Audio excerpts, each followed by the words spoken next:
So given to me was slightly different from frames and sunglasses. It's been listed under that, but it's more to do with business development strategies.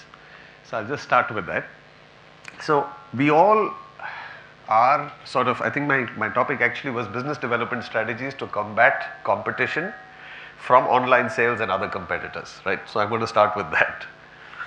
So the competition today really comes from several sources. How many of you here are actually independent practicing optometrists? Great. How many have got more than 2 stores or 2+ stores? Great. So some of you are managers, some of you are private practitioners. Am I right? So that will categorize it. Okay.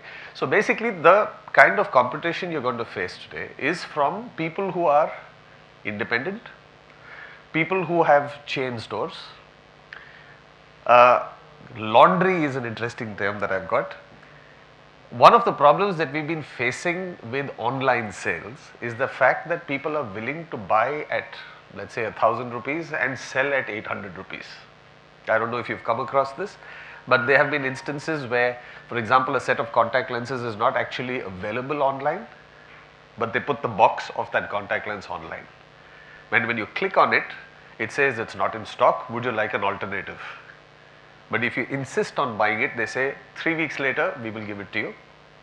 And when they supply that lens to you, it is below the cost that it was purchased at, because those were sold by people we know. We have bills to prove that it was bought by them at, let's say, 2,000 rupees a box, and it's been supplied to us at 1,500 rupees. Now this is something that no sustainable business can survive on. However, with online, they are not actually interested in the profitability. They are only interested in the number of sales that you make per day, so that there is a value addition, and therefore somebody else buys the company who then sells it to somebody else. It's all a valuation business. This disease, if I can call it so, is not just limited to online anymore. We've had similar experiences today with certain brick and mortar stores, these chain stores. Some time back we've come across, somebody mentioned to me that they had come across a spectacle that the customer was wearing, and when they prescribed it, they had a look at it and said, we'll give you the same product, and it was a Zeiss progressive and a frame, and they said, well, it's about 14,000 rupees, and the lady said, but I paid 4,000 for this. Now the cost of the Zeiss progressive lens itself was about 7,000-8,000 rupees. So how do you purchase it? How do you sell it below cost? And there are people in the business today who are taking money from politicians. So this is the one method of working. The other method, what I call the laundry business, is where they're actually taking money in from politicians and so you might make a sale of 3 pairs of glasses. What stops them from making those 3 pairs of glasses at 50,000 rupees each or 60,000 rupees each? So you're actually trying to cycle this money through. So there is a certain amount of evidence of this also coming into the market, which I call the laundry business. A lot of the ophthalmologists today are facing very similar problems as we are. They are not growing at the rate that they expect to, and they want to take more money out of every single patient, and they seem to feel that a pair of spectacles is an easy way out, and they are setting up stores. Hospitals already, we are quite aware, especially in the south of India, a lot of the hospitals have their own spectacle stores. So these are fundamentally the practices, the problems that we have. This is the competition. And of course, let's address the elephant in the room, and that is, everywhere I speak, people tell me, how do we combat the online threat? Okay. So let's have a look at a few statistics.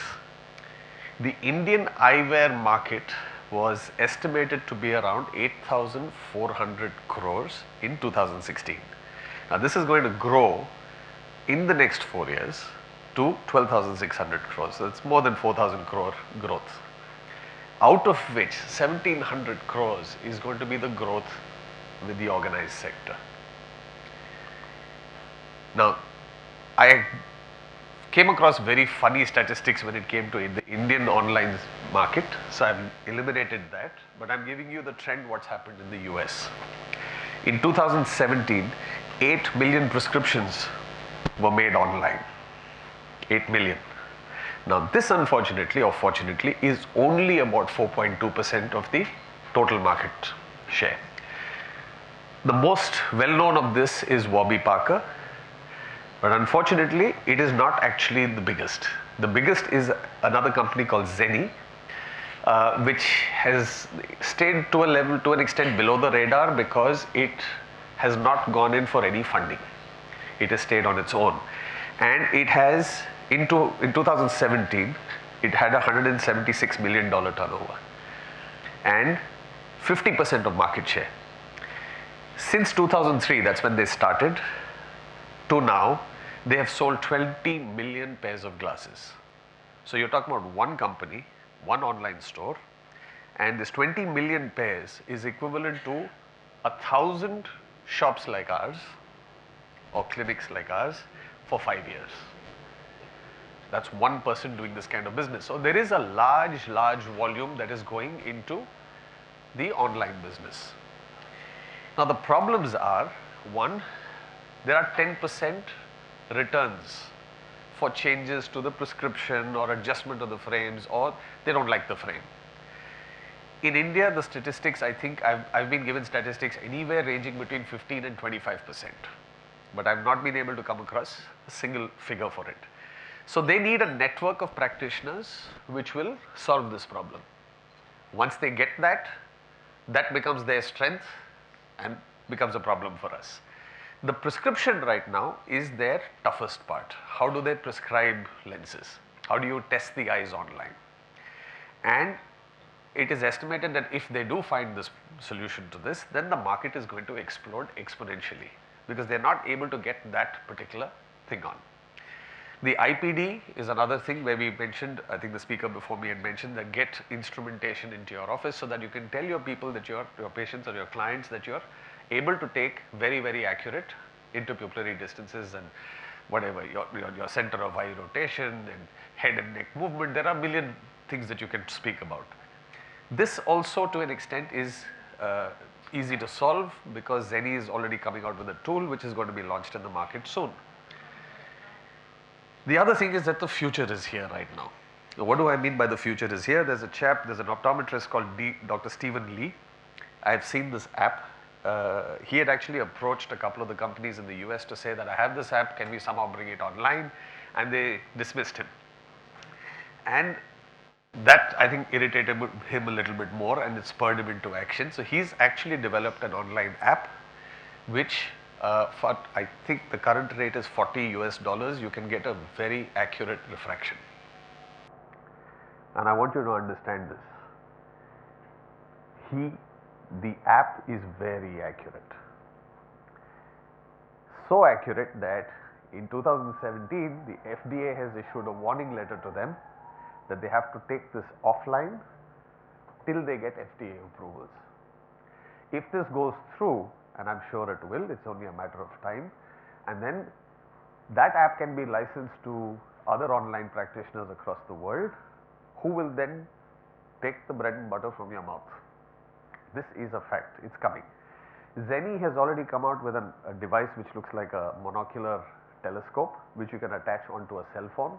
I think they charge $30 for it for a one-time fee and then $5 for unlimited eye exams throughout the year. It is there, it is coming out. As far as the Indian e-commerce scenario goes, okay, this is not related to spectacles, but this is related to just the e-commerce scenario. In 2017, the big demonetization happened. So the result of the demonetization was that rural India was forced to go online. Okay, so they've gotten used to now spending online. Not only spending online, they've been exposed to the digital economy. They are back to cash, but now they know that at the touch of a button you can buy stuff that you only went to cities to buy for. So there's a huge market there which can be exploited. 2 to 4% of the Indian market is currently online. Morgan Stanley has estimated that the online retail business is going to grow 1,200%, 1,200% to $200 billion from $15 billion in the next few years. Okay, I don't think there's any economy that has grown at 1,200%. That's a huge quantity. In my opinion and in the opinion of a few people whom I have had the opportunity to speak to on this subject, brick and mortars in the next 1 decade are still going to survive. So, it is not just all doom and gloom. The Indian scenario is going to change a little bit more slowly. The ratio eventually will probably stabilize at around 80%, 20%. So, 80% will be your brick and mortar, 20% will be online. And at some point I think there is going to be what they call the omni-channel and both are merging. You can see today Lenskart has brick and mortar stores. A lot of the optical chains that we know have online businesses today. So, there are a certain amount of merging because there are things you can do online that you can't do in a brick and mortar store, and there is a lot that you can do in a brick and mortar that is impossible to do online. And the biggest thing that I see in this is when you look at Mr. Mukesh Ambani, because he still hasn't gone 100% online on their retail business. What they have started doing as a matter of fact right now is tying up with smaller shops, right, and they are marketing coupons. So, you can receive a coupon on your cell phone through their Geo network, and that coupon when you show it can be exchanged for purchases of items or whatever or discounting. Once this market grows, that is perhaps when they will go 100% online on their retail business. But they will create a network and they are already in the optical trade. How is that going to impact us?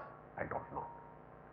But the fact that he has not gone 100% online on retail tells me that this perhaps this 10-year buffer or 9-year buffer or 8-year buffer is perhaps still there.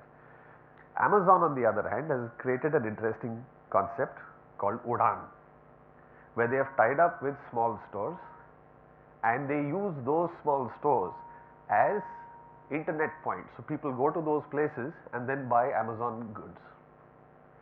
So, those shops are a part of the Amazon distribution network today, and it has been extremely successful for them.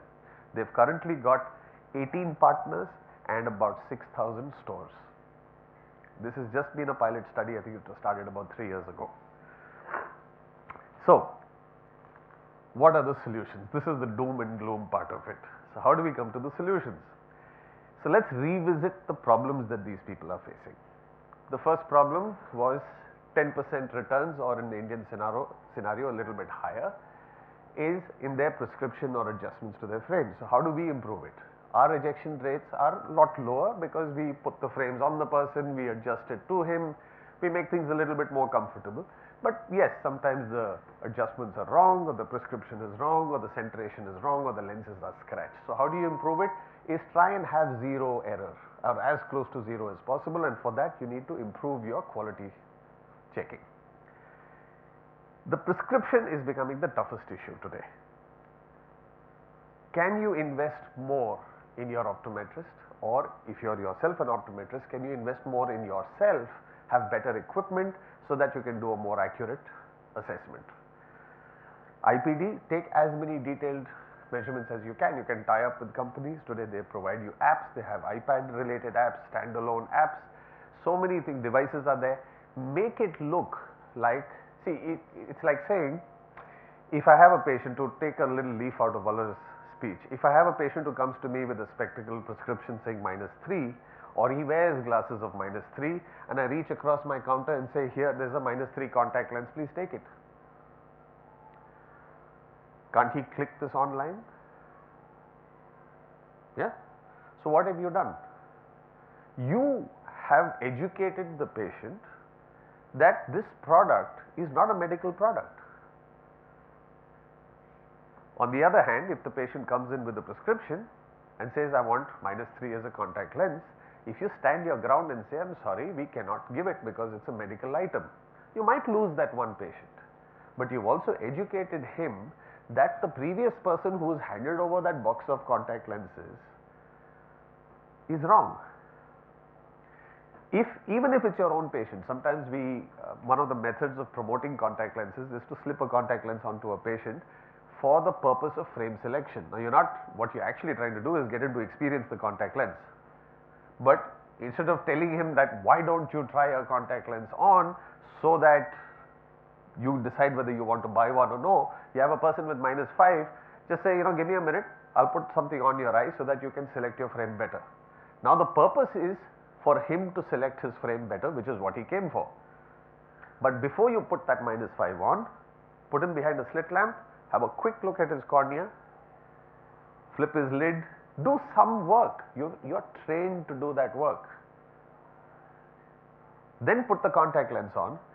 Now what happens is, you've inadvertently done two things. One is you've taught the man that it is a contact lens. He's had the experience of a contact lens. He also knows today that it is something that needs an examination before the lens is put on. And I think that education is the most important part. It's a subtle method of telling him what is the scenario. So let's fight where we are strong. So where are we really strong? Our strongest point is the eye exam. Agreed? Okay. So I'm going to ask you a simple question, or maybe I'll come to it in a minute. The other part is your service, your personal touch, right? Most of the patients, there are I think 5, I started practice in 1991. There are 4 or 5 families right now that I am seeing the 5th generation of. There are about 80 patients that I am seeing the 4th generation on. So I know when a child walks in, I know his great grandfather, I know his grandfather, I know the mother, I know the father, I know for me it's a family meeting. They don't come to get their eyes tested. We incidentally also test eyes. But it's more an informal get together. At the same time, it's serious because when I see a trend, I know what's happening to him, I know in which direction he is heading, and I will say, oh yeah, his eyes are like his uncle's, he is heading in that direction. It doesn't matter to me whether I say it or I don't. I can be extremely professional about it, but when I say this, they know that I know the rest of the family. And yes, I am predicting a trend, and if I happen to be right, they're like, yeah, that fellow knows. That's why we all go to him. He knows the whole family. He knows all our problems backwards. You have increased your own value, which no online business as of now can do. With AI coming in, maybe, I don't know, but right now they don't have this ability. So let's capitalize on that ability. Third part, can you discount and win the battle? So why discount? I wouldn't discount.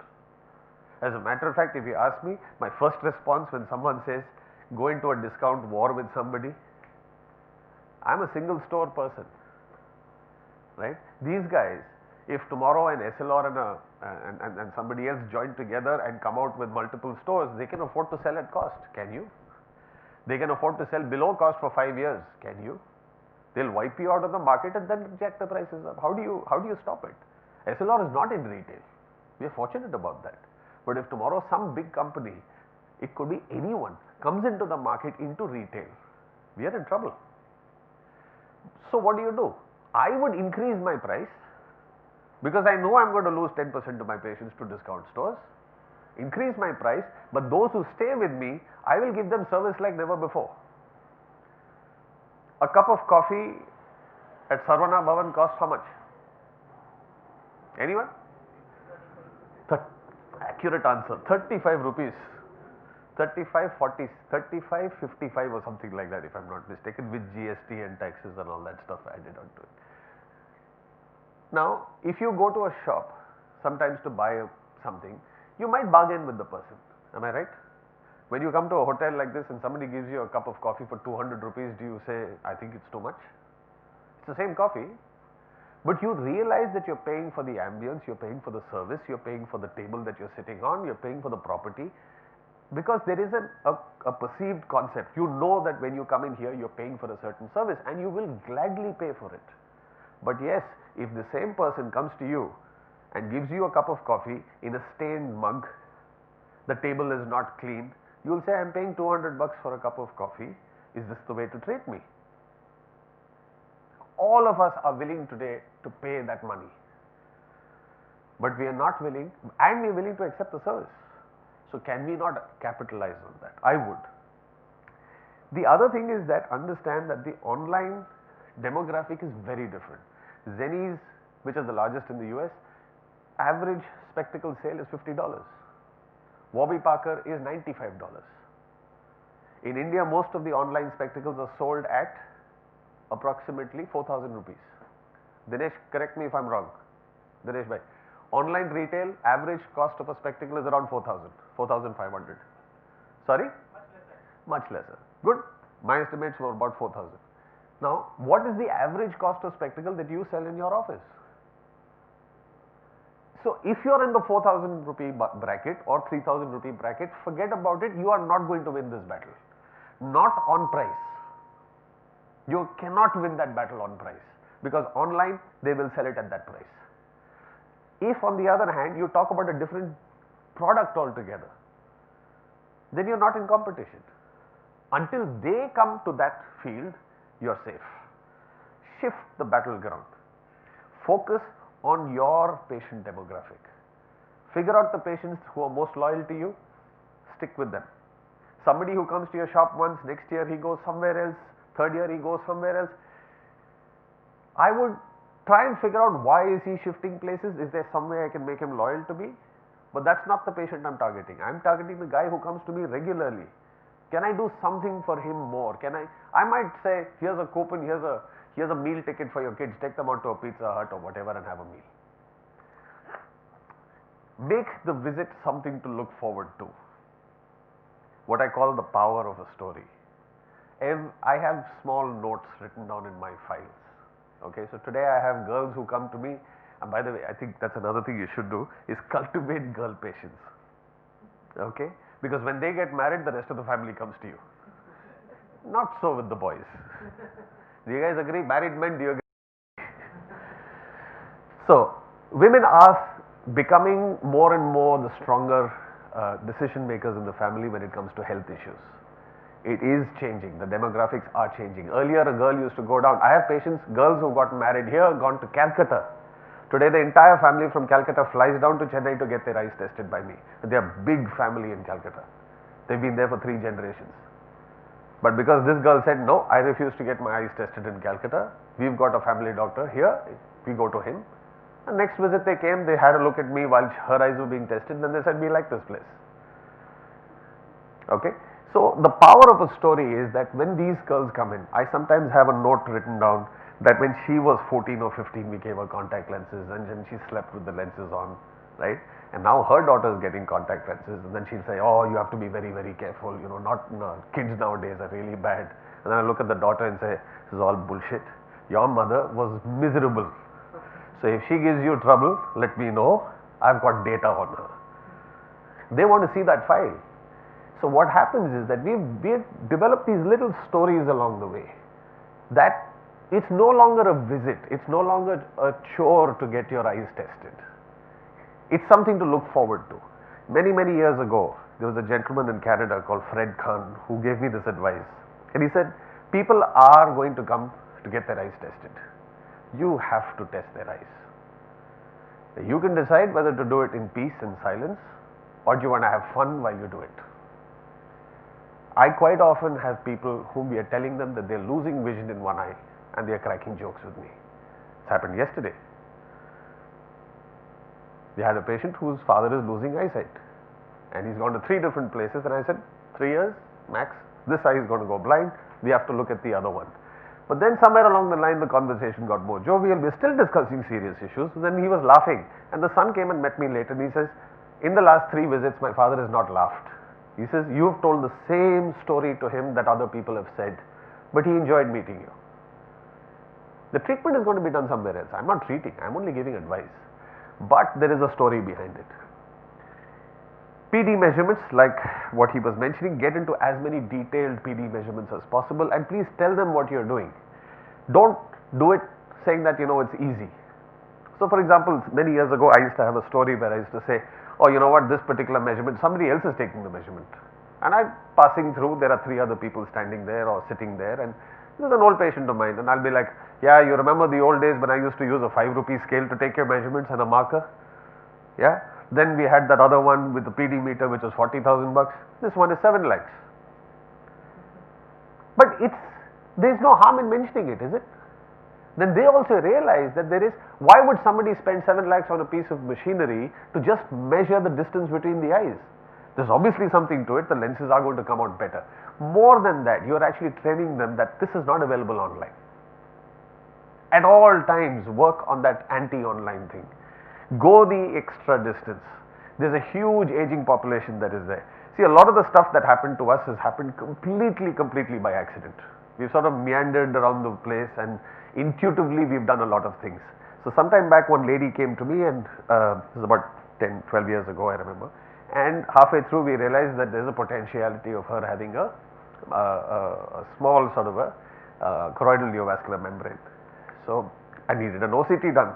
In those days the OCTs were only available in a couple of places. So I said okay, and I realized that she was a little nervous. So my office boy, who now happens to be runs one of our places in Perugudi, he was there, and I said, look, just sit with her, go with her in auto, go to that time Rajan Eye Care, and I said, just go get a scan done. And that's when he realized, also I knew her husband was no more. I also realized her kids were not in Chennai, and she was 75 or 72, whatever. So he went there. Now this is a lady whom I've told her something is wrong with the retina. Now at that age you don't want to hear the word wrong. You don't want to hear that vision is going. You're already panicking. But she had somebody who walks in along with her into a hospital, which is a big place, 200 people sitting there, and they say, hey, hi Suresh, how are you? And he's like, yeah, sir has asked me to come here, get one OCT done, blah blah blah, takes her upstairs, get the scan done. People are talking to him, there is an interaction between people.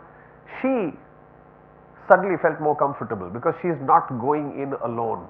She's going in with somebody who knows the people there. And he sat in the auto, dropped her back home, sent me the reports, and I spoke to her on the phone. I got a phone call that night from her husband, from her son in the US, and one from Bombay, saying that thank you so much. What did it cost me? It cost me one man to be with her for an hour and a half. That's all that it cost me. But she is a lifelong patient. She's not going anywhere else. She has medical problems which somebody else treats, but she comes back to me for advice every time she has anything wrong with her eyes. Not only that, the kids come to me today. That is loyalty. That is a story. The other part is the power of a rupee. Some of my biggest practice builders have been with 1 rupee. I'll tell a small story. I have a family where this is the 4th generation that I was supposed to see in. So the 3rd generation chaps are married, living in the US, and I get a call from him saying that, listen, my son has been advised to get an eye test done. I'm coming to Hyderabad next week. Can I come from Hyderabad to Chennai to get his eyes tested by you? So I'm like, sure. I'm in town, come. So they come in. So I've got my chair here. I'm sitting in front of the child, little fellow, 2.5 years of age. He sits there. The mother is sitting facing this way. The father is sitting there. And I test the eyes. And I can't tell you how beautifully this child behaved. If I said sit, he would sit, read, sit still, did my retinoscopy, did a slit lamp, did an indirect on him. Absolutely nothing, beautifully organized. And somewhere along the middle of this examination, I saw the parents looking at each other, and I realized that this was not supposed to happen. The child wasn't supposed to behave this way, right? So after he left the room, I sat with the parents. I said, now tell me really what happened. He says, well, the pediatrician wanted his eyes tested, so we went to this pediatric ophthalmologist, and this kid went ballistic. Okay, he was banging his head, crying. So they said, let's let him cool down. They gave him chocolates. They tried everything. After 1 hour of wailing, he said, you know what, come back next week. So on the way back home, the child said, after he finished crying, he says, can I get my eyes tested where you do? Because apparently when he was a year and something, he came to our office, and any child who comes into our office, some of our children who come to our office are 70 plus, everyone leaves with a chocolate, a small little sweet, or a small gift for 1 rupee or 50 paisa. We have a budget for it. So apparently the only reason he came back to us was because of that stupid sweet. The parents had to come back from the US to get their eyes tested here. And there are many stories like this. I've got children from Trichy who will catch a bus. The parents cannot afford treatment, but they will catch a bus to come back here because that special child does not want to be seen by anybody else but me. The power of 1 rupee given in the right way is exponential, because again it is service. Okay, so our eye exam is our strongest point, right? Everybody agrees on this. how much of space do you give your eye examination room? Are you a shop with a small clinic attached, or are you a clinic with a small shop attached? So people say, what's in a name? We were discussing this a little bit earlier. What is in a name? I think a lot. If you call yourself a shop, you're a shopkeeper, which means what? You buy and you sell, right? If you are an optical, it's the same situation. But what if you are a dispensary? I'm just throwing a word out. What does a dispensary do? It dispenses a prescription. Dispensary does not examine. The dispensary dispenses a prescription, which means somebody has taken the effort to write a prescription out. You go to the dispensary and the dispensary gives you the medicine. Okay? If you call so the perception in the patient's mind cannot be that you're going to buy and sell something. It's not that. This is late 19th century. This is actually a trial set from 1892. This is what your stuff looks like today. If you ask me, this is better. Very different. Does this look familiar to you? How many of you have refraction rooms which look like this or worse?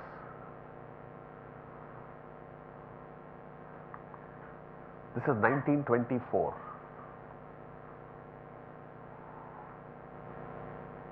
I want you to realize this. Our clinics look pretty much the same as they did in 1924. So I'm going to throw a question out now. What is normal vision according to you? Or let me rephrase it. What is normal visual acuity? Are you guys so scared to say it loudly? Does anybody here disagree with that? Except for the three at the back there. Does anybody here disagree with 6 by 6 being normal? Very good. Why do you say that?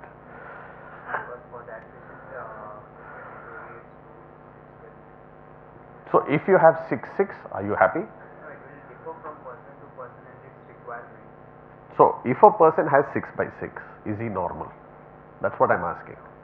You are saying it can deteriorate to 6 by 12, which means 6/12 is abnormal. I agree on that.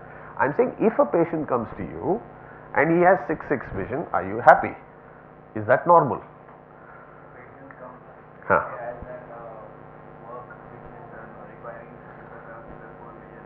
Hmm. He comes to the hospital of that he has given vision. Huh. It's not normal for him. Okay, so how do I make his eyes see better than 6 by 6? So you're talking about magnification aids. So either which way, 6 by 6 is normal. So you are saying that he is trying to do a task. Like for example, if you want to see a microbe, you can't see it with your naked eye. You use a machine to see it. Yes. So again, that doesn't change the fact that is 6 by 6 normal or no. That's all that I'm asking. Are you happy with a patient with 6 by 6? Okay, let me rephrase it again. Let me ask a slightly different question. How much can you guys see? Have you tried reading the lines slightly better than 6 by 6? Can you do it? Okay, so what can you read? How much can you read? 6 by 6, can you read 6/5? Can you read 6/4? How many can read 6/4? I can read 6/4. You can read 6/4? Very good. Can you read 6/3? So that brings us to the point that if a patient comes to you complaining that I'm a little uncomfortable with my vision,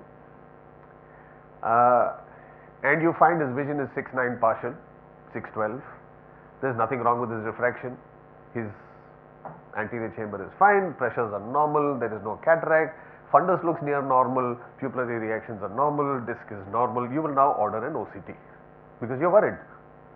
6/12, 6/9 is not normal, correct? Agreed? You will go through this process. So let's flip the thing around and say a patient comes to you with the same complaints. Something is wrong with my vision. You refract him 6 by 6. Everything is fine. What do you tell him? In reality, what do you tell him? Go home, you're fine. So now I'm going to ask you, what is the difference between 6/6 becoming 6/12? What is the drop in vision in percentage terms? Very good answer.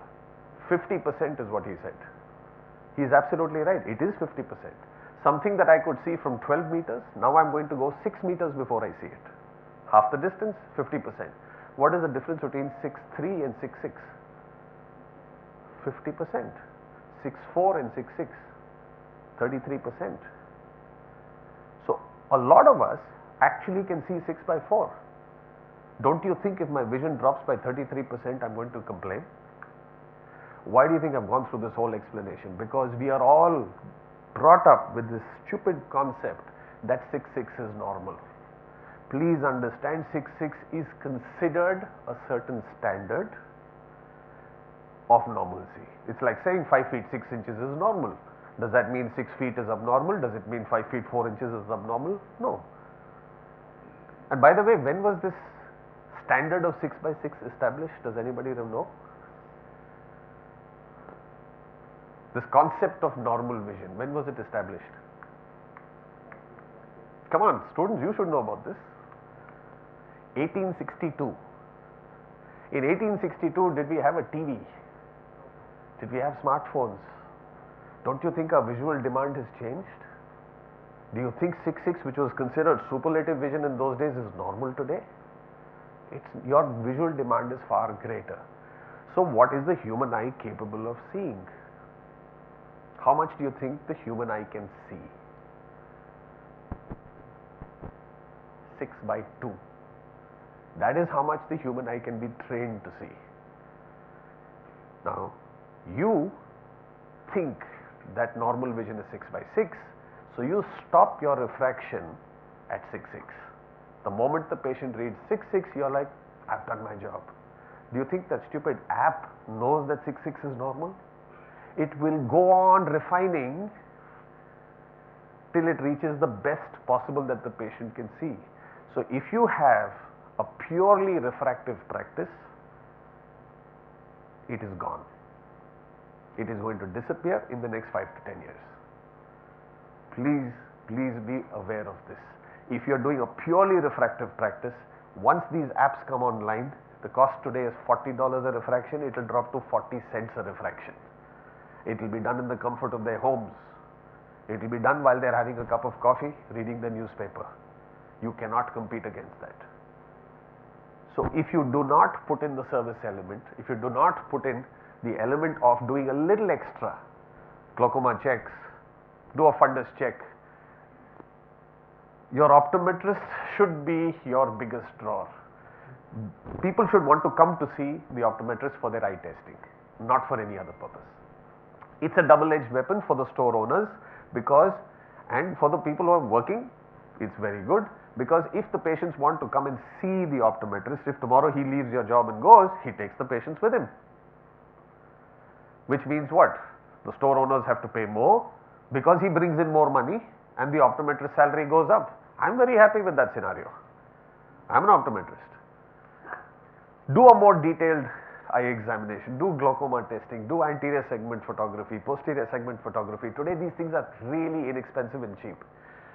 Other areas that I want you to get into is pediatrics. Remember, a happy child brings in more number of patients. The parents, if my child is looked after by my doctor, I love him and I will go to him for my needs.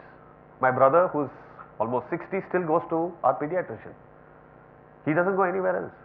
First stop is the pediatrician, because he knows my brother, he knows me, he knows my kids, he knows his kids. I don't go to him, but my brother still goes to him. That is the power of this thing. To come in a little bit into and also when it comes to children, the other thing is that parents are willing to spend any amount of money with children. So your market becomes slightly different. I feel a little guilty selling expensive stuff to them, but then there are people who say you're being stupid. Show them the best. There's nothing worse than a nagging child. I want. Shell out. Contact lenses. Okay, one thing that Waller didn't mention is that yes, there is more chair time with the contact lens practice. You do spend much more time with the contact lens patient. But do you know that a contact lens patient is far more loyal to the practice than a spectacle lens wearer? Not only that, the amount of revenue you generate out of a single contact lens patient is 2.5 times that of a spectacle wearing patient. These are worldwide statistics, even in India. Specialty contact lenses is very important. It's an area which you can get into because today more and more people are doing refractive surgeries. There are enough and more irregular corneas going around. It is becoming an area of increase. The other part about contact lenses is that on an average, if you don't look at the number of patients, but there were some statistics going around here, roughly about 15 to 20% of the revenue that you generate in a month is contact lenses. 80% to 85% is your spectacle business. I think this is pretty much the thing, right? But how much space do we give to our contact lenses in our own shops, in our own stores for displaying contact lenses? It's in some drawer somewhere or in a little box hidden in a corner. Do we give something that generates 20% profit to us its required space in the clinic? We don't. Don't you think if we increase that space, that there was a possibility of increasing the scope of practice? Glaucoma management is something which is quite easy to do. Today, most optometrists who are reasonably well trained can take a pressure. You can look at the optic nerve. If you have a doubt, tie up with an ophthalmologist, send him there, let him diagnose the glaucoma, let him start the patient on treatment, give the patient the option that every 3 months come here, we'll check your eye pressures and feed the doctor with the information.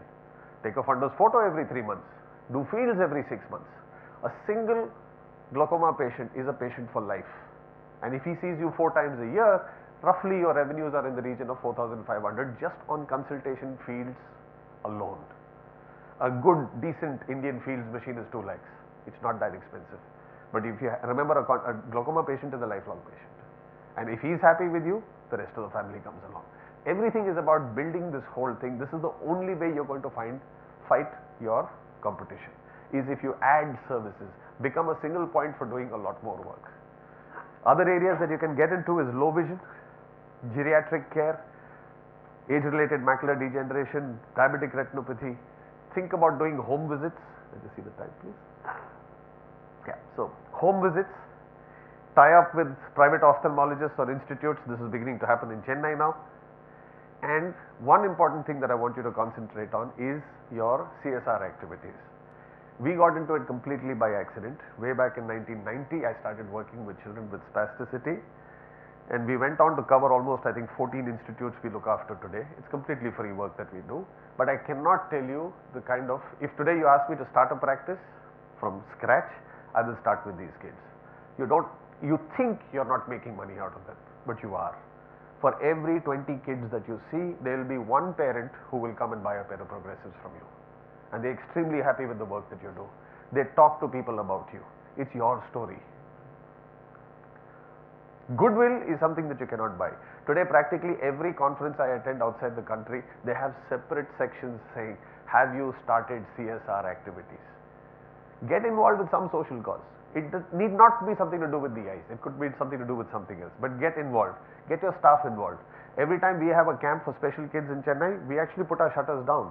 From the sweeper to the peon, everybody is at the camp. We all leave at 6 o'clock and go home early that day. And there's a shutter down and there's a little poster that says, we've all gone for a camp. And I cannot tell you how many patients have suddenly walked in, they see that, they come back and ask us, what did you do? And my staff shows them pictures. My staff is extremely happy that they've done some social work. They've helped out with kids. It helps. So some of the emerging subspecialties that you can get into, which will increase your scope and differentiate you from your competition, all this stuff cannot be done online. Half of this, 99% of this stuff is not being done by other optometrists. It's definitely not being done by the hospitals or the chain stores. Is developmental optometry. Get into it. Again, start off with children. If you can get the children involved, the parents become clients of yours. Neuro-rehabilitative optometry, this is more to do with accident cases. There is a concept now coming out in optometry where you will find that the way we approach squints is completely incorrect. For example, there are many esotropes which you can actually give a minus lens and the squint will straighten out, and it's based on a completely different set of parameters. And what we've been doing, if these parameters are correct, what we've been doing so far is completely wrong. But it's an interesting field to get into. Myopia control is becoming the next buzzword. Ophthalms find it easiest to put a drop in the eye. There's spectacles available for it, there's contact lenses available for it, there's enough data coming in. Start informing your patients. I'm not saying start into it immediately, but start off by informing your patients, especially if there's a child, saying that there is this concept of myopia control. If you want, we can start working on it, but very little is known about it. See, the thing about something like a myopia control is you can give a spectacle to a child, and 1 year later if the power goes from 3 to 4, they'll say, oh, you lied to me. Whereas if an institute does it, they can say, well, it happens. So they do have, the institute always has a power of the abstract. Whereas how do you convince your patient that because you gave the glasses, the power which would have gone from 3 to 5 has only gone from 3 to 4. That's very difficult to prove this. That is why I'm saying don't get into it 100%, but start off the negotiations and discussions with your patients to tell them that you are into the business. They should not come and tell you, oh, you don't know there is something known as myopia control, because that means you don't know your business, and that is not a good thing to do. Refractive surgery co-management. Can you do it? Why not? I would love to do it. Irregular corneas. How many people here do irregular corneas? You can get into it. There are, the more the number of people who are going to be refracted with refractive surgeries, are there going to be that many more irregular corneas? The more the diabetics you save, they're going to produce more diabetics. So I would say diabetic retinopathy is a great area to get into. Glaucoma co-management is something that we do on a regular basis. Refractive surgery co-management we try and avoid. Myopia control we've started, neuro-rehabilitative and developmental we all do. So what are the areas that you need to improve on? One is your delivery schedules. You need, can you deliver to their houses? Can you deliver on the way? I many times deliver glasses, my staff goes and waits on the road somewhere and they pick it up and go. Otherwise you'll go somewhere else. Can your speed improve? Can you be more accessible online? Price, start, if you are consistently going to be in that 3,000 to 4,000 budget range, which I think most spectacles are sold online, maybe you start a separate website. I don't know as of now whether I would like to use my name on it or should I use a different name on it, because if I use the same brand name, to some extent a patient might feel that if I can buy it online, why do I have to go there? So it's a little counterintuitive in that nature. I'm trying to establish a brand of me, and then if I go online, does it work? So does it make sense then that whatever you put online is a separate range altogether? So when the patient comes to you, you say that stuff is not for you. That is for people who want a lower priced item. It's a different quality altogether. It's a possibility. Can you form an association so that, let's say Dinesh has something somewhere, somebody else has got something in Ananagar, I've got something here, I've got somebody else is there, and I have a patient of mine who wants to pick up a pair of glasses. I've made it, can I send it there and the patient picks it up from there? So can you form an association so that you have some kind of a network where you share all these items?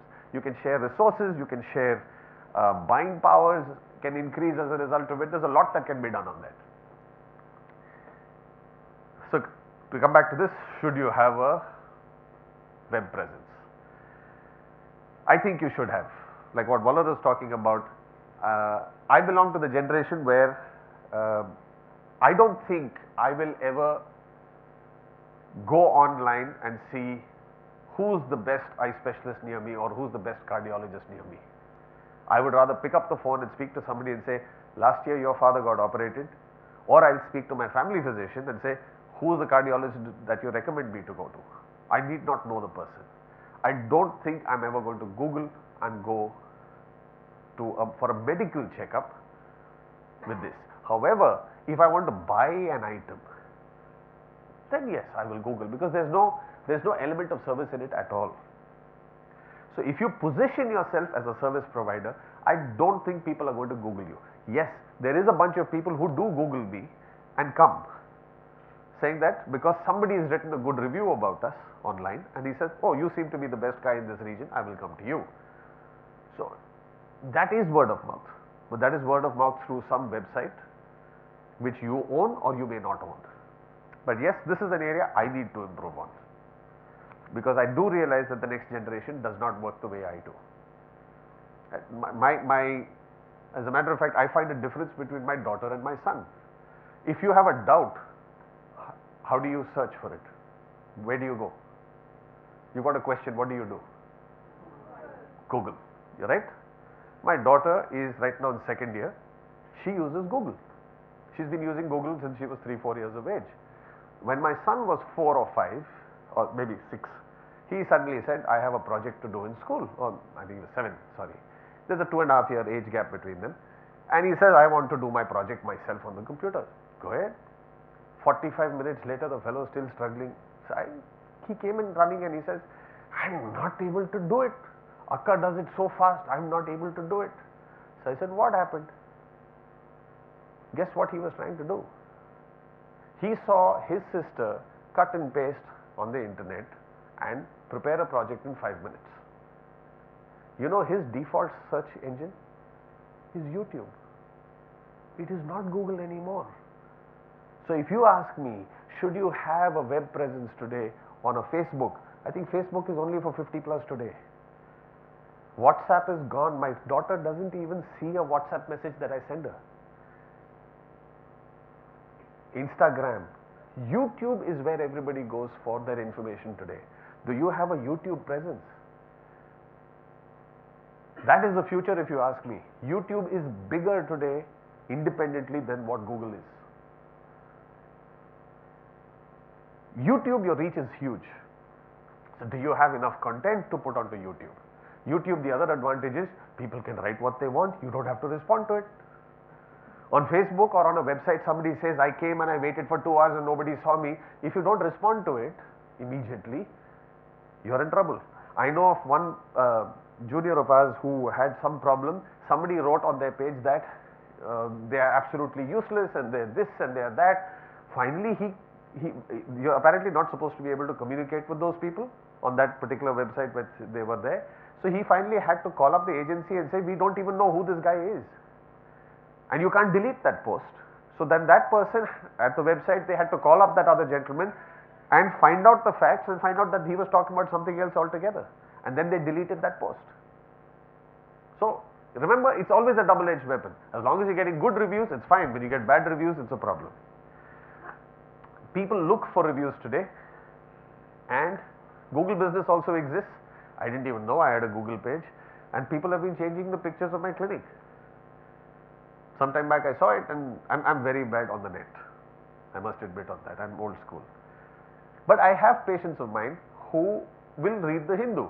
So if I can put up an article on the Hindu and then say that on YouTube you will see something, I can imagine that fellow sitting down at the age of 65 saying that, Thambi, on the YouTube kunju podu, and then he will see the YouTube thing. If I've written the article, because he will read it and then get someone else to see the YouTube. So how do you grow today? Growth will be essentially, firstly, is retain your customers. More stores. It's becoming increasingly difficult to make newer and newer stores. The costs are increasing exponentially. So should you move to suburbs where the costs are lower, you don't expect too much out of the store, but leverage your brand value there. Can you also go to tier 2, tier 3 cities where the rural, that they are actually spending the maximum amount of money today? We are not. Mobile services, sales, delivery. A lot of my patients today, we are actually in touch with them on WhatsApp. I get pictures every morning of bloodshot eyes and stuff like that. Sometimes I get a picture of a frame that's broken. We send them pictures of frames that we have with us. We know the sizes, we know what fits them. We have all that data with us. So we say, for you, these 3-4 frames will work. Fine, done, lenses are made, couriered. Sometimes there are actually days where I will do 90% of my business happens on the phone. I get messages saying I'm out of contact lenses, my daughter is out of contact lenses, and it's just couriered out. I don't even see a patient. Tier 2, Tier 3 cities is one thing that will work. So in summary, what I want you to do is to beat your competition. You need to improve the one thing that you can, which is to improve your examination process. Change your mindset from 6/6 being normal. Try and give the sharpest possible prescription to your patient.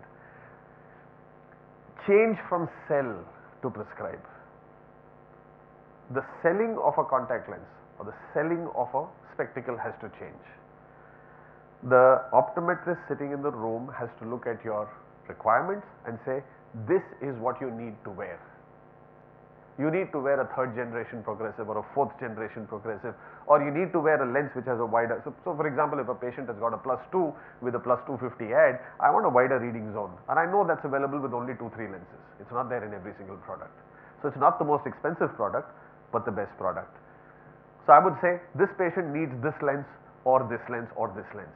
Then my staff does the next job. They actually do the selling, because once the lens is decided, then they say, sir, do you want it lighter? Do you want it photochromatic? Because the blue, all that work I have already finished.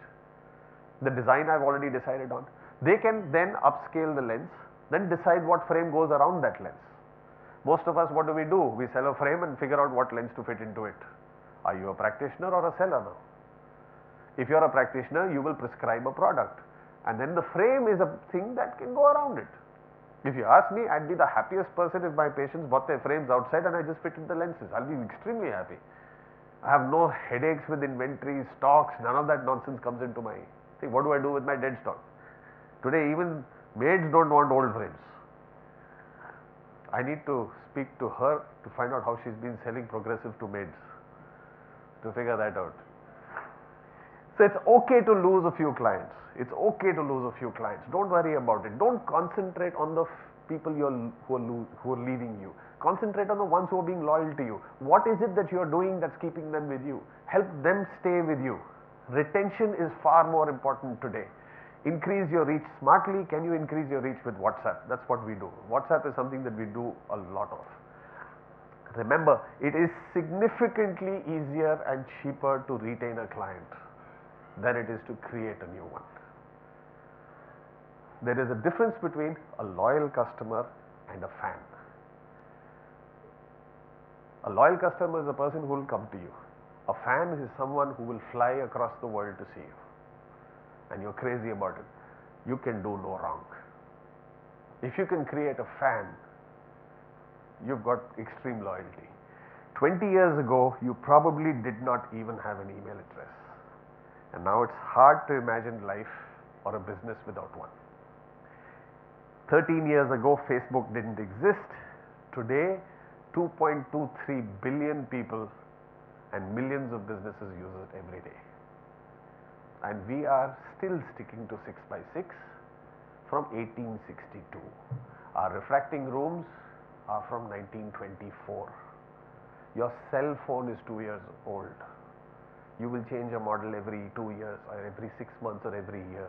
We are still prescribing contact lenses that were designed in 1971, materials which were designed in 1965. Does it add up? If you don't catch up to technology, like she mentioned, you're doing an unethical practice. I don't think you're practicing with the best interest of your patient in mind. Who are you to decide what a patient can afford and cannot afford? Your job is to give the best possible advice, not the most expensive, but the best possible advice. Change is the only constant. The price of doing the same old thing is far higher than the price of change. Thank you very much. Any questions?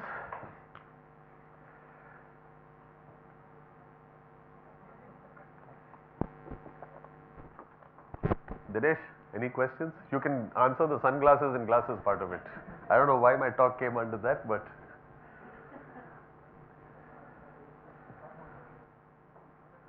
anyone has got case studies, any criticisms, anything, I'd love to. Hello, sir. Yes. Sometimes it becomes very difficult to retain our own staff who are working with us. That time, how to make them engage within us only? Like, Are you married? No, not married. You learn. how to retain. Your wife will teach you how to retain you. No, so the whole thing is, see, for a staff member, it's always retention. Why would a person work for you? Two, three things come into it. Either you can treat him like shit, but pay him so much money that he doesn't mind being treated like crap. I'm sorry I'm using this unparliamentary language, but this is that generation. So that is one reason why he would stay with you. You pay him the highest that anybody else will pay him, and you can then tell him whatever you want to. Personally, I would not work for you, because to me dignity is far more important. So how good are you with him? How a person must want to come to work. Can you create an environment that is fun, that is he feels that he is giving something back? Now, for example, for us, many times we have at least about 5 handicapped kids coming into our clinic every day. So I have a girl who used to work for me. For many years she couldn't get a child, but the way she would respond to any child is, and actually we used to have a test. I would only hire a staff if they could handle children drooling over them, because we see it every day. So if you sort of react like this, I don't care how good you are at your job, but I don't want you there. So we have that. I found, I don't think I pay the highest salaries in the business. I don't give incentives. I refuse to do it, because I think that will end up in increasing sales in a wrong way. We have our other methods of compensating them monetarily, but we try and create and I've never lost a staff member. I still have the people with me for the last 15 years. Create an environment. Really, that's worked for me. I really don't know what else I can say. Dinesh, any ideas how to retain staff?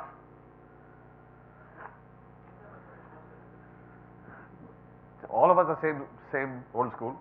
We would still say the same thing. Sorry? Already we are using Snellen chart only 6 by 6. No, Snellen chart goes down to 6 by 4. 6 by 4. Yes.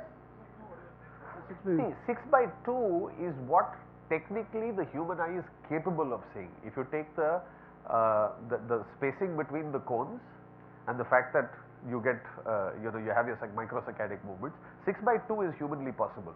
So there are people, for example, I think many years ago, the Singapore pilots, they have a bunch of pilots whom they train for the Air Force. They were going through these, Anand, correct me if I'm wrong, they had these neurovision training going on at that time with something known as Gabor patches, and they actually got their vision increased from 6.6, 6.5 to 6.3, 6.3 plus. It's just visual therapy. Vision therapy and the most accurate refraction that you can give the person. You can actually train it. It's like saying I can't lift 100 kilos today, but if I train, I can. So can I get the brain trained to see? Vision, please understand, is not really a function of the eye. It's a function of the brain. The eye only does the job of sending a signal. Now, is the brain tuned enough to be able to pick up those signals? Yes, there is a physical constant of the separation between the cones, and that is capable of seeing 6.2. 6.3 I have seen. I've had patients with me at the age of 85 who post a cataract surgery, clear lens, clear everything, are saying I can't see. He's got 6.5. And what I noticed was that there was a thin fold of the posterior capsule running right across the center. Clear capsule. Dr. Prema PP had operated on this case. And 1 month after the surgery, so we said wait for 3 months. After 3 months, I went to somebody, a friend of mine, and I said just laser that area. So he looked at me, are you sure? I said, I can't think of any other reason why the man is not able to see. 85 years of age, he was an air marshal. Lasered that zone, 6.4, he was thrilled. 6.4 to 6.5 at the age of 84 bothered the man. So don't ever think that you are measuring a quantum of vision and the patient is it is the be all end all of everything. It's not. So we mentioned that the visual acuity is 6 by 4 when we prescribe. Why not? Why not? It's a deterrent to the next person, no? Yeah, that's right. See, when we write reports, sometimes I'm a little bit more careful about it, but if I'm following up a case, then I will say yes, when he came here, we had recorded the vision as 6 by 4, then it deteriorated to 6 by 6. We feel that there is a there could be a PFT or whatever. It's been documented on OCT, sir, kindly have a look. So then he also knows that I have gone from 6.4 to 6.6. I don't care. I'm not scared of writing that down. As a matter of fact, this whole 6.4, 6.6, N6 doesn't make sense to me. 6.6 is 6.6. Why should you specify N6? 6.6 is an angle, right? So at near also it will be 6.6. Why should you have N6 as a separate quotation for it? Again, doesn't make sense to me. That's it. I can leave. You can leave. Thank you.